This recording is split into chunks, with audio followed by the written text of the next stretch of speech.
Kamrat Zheng Weijian pagi-pagi WA dengan komentar, bener nih bosman yang mengatakan bahwa ketika Biden menjabat beneran loh COVID turun datanya. Saat ini di Amerika drastis menurun orang yang terpaparnya. Juga di Jakarta, padahal Pemda nggak ngapa-ngapain. COVID bener-bener konspirasi. Demikian komentar singkatnya. Dan saya pun menjawab, beritanya juga konspirasi. Bukan saja COVID-nya. COVID didesain untuk menyerang sistem pernafasan. Lebih mematikan sedikit dibandingkan flu. Sekali lagi, didesain. Ini konspirasi, bukan konspirasi teori ya, ini konspirasi aksi. Bener, COVID-nya beneran disebar dan bagian dari man-made disaster. Petaka ciptaan manusia dan bertujuan jelas, New World Order. Kendali atas informasi, karena dalam waktu 1 tahun ini, dunia data di Zoom misalnya, di sosial media, naik hingga 80% umat manusia di seluruh dunia bergantung pada jaringan telekomunikasi mereka dengan kendali atas data, globalis mencengkram kencang ke depannya. Di sisi lain, ini semakin membuktikan bahwa berita dunia yang ada di pemberitaan media mainstream nasional bukan karya jurnalistik tetapi hanya perpanjangan corong informasi globalis. Ketika November 2019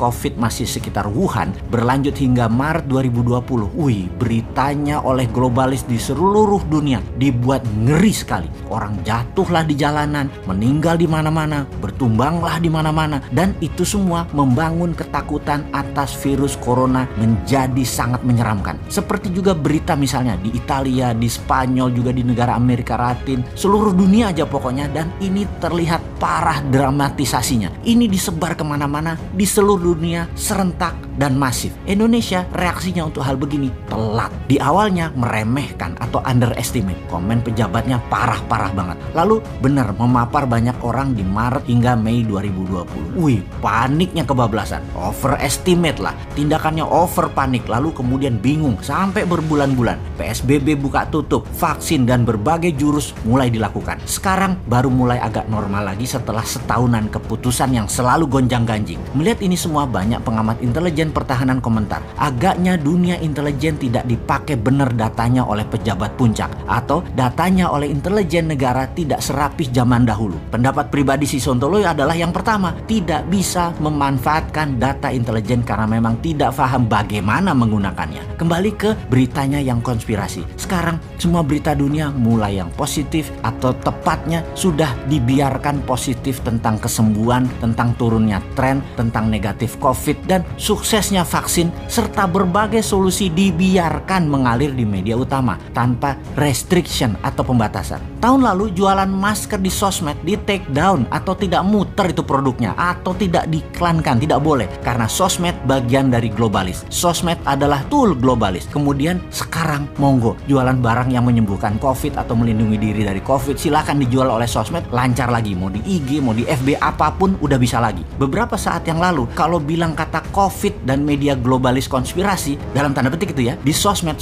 Anda di take down. Bosman banyak dapat peringatan dan di take down program-programnya. Sekarang bebas karena sudah bukan alat propaganda politis lagi COVID tersebut, tetapi alat dagang kesehatan dan obat-obatan serta masalah pandemi kesehatan biasa jadinya. Tugas COVID secara politik selesai. Berita yang negatif hilang, berita yang menakutkan hilang, tinggal berita positif di mana-mana. Ngerti nggak ini semua globalis yang melakukan? Gimana sih membuat pinter pejabat itu? Kalau sampean ngerti wahai pejabat, actionnya tepat dan cepat. Nggak lewat setahun baru ngeh. Jangan-jangan sampai sekarang nggak ngeh juga walaupun sudah setahun lewat. Sekarang bagaimana tindakan kita ke depan? Terlepas dari paham tidaknya pejabat akan masalah globalis ini.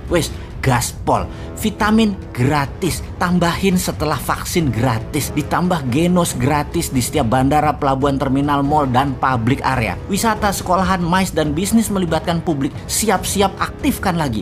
Lebaran bisa pulang kampung lagi. 2 bulan ini kencangkan vitamin dan vaksin. Abis lebaran kita take off lagi. Piejal, jangan percaya media asing lagi kecuali punya jurnalis sendiri, kita sendiri. Kalau relay perpanjangan media globalis terus yang dipercaya, ya bubrah bernegaranya, analisanya nggak tepat. Itulah mengapa dikatakan di awal, data intelijen nggak kepake karena terpesona data-data dari media asing. Jadi ke depan pakai data intelijen ya bos, jangan pakai data jurnalistik populis.